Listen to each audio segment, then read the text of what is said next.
भारत और बांग्लादेश के बीच कई मुद्दों पर तनाव के बावजूद बातचीत का सिलसिला जारी है। ओमान में भारतीय विदेश मंत्री एस जयशंकर की बांग्लादेश के विदेश मामलों के सलाहकार मोहम्मद तौहीद हुसैन से मुलाकात हुई। इस मुलाकात के बाद अगले मंगलवार से भारत के सीमा सुरक्षा बल और बांग्लादेश के बॉर्डर गार्ड के बीच 3 दिवसीय बैठक शुरू होगी। इस बैठक में सीमा से जुड़े तनावपूर्ण मुद्दों पर चर्चा होगी। बांग्लादेश में सत्ता परिवर्तन के बाद अंतरिम सरकार के विदेश मंत्रालय के प्रभारी के साथ जयशंकर की यह दूसरी मुलाकात है।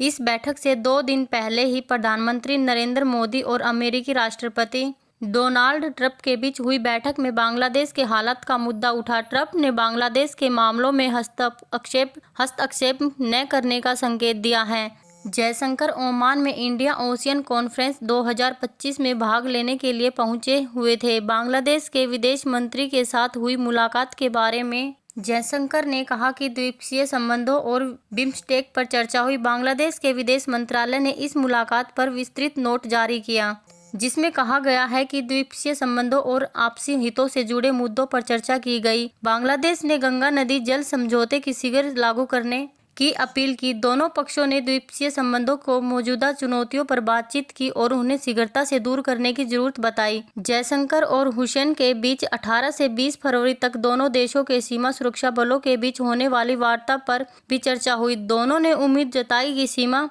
से जुड़े सभी मुद्दों पर बातचीत होगी और समाधान निकाला जाएगा। बांग्लादेश ने यह भी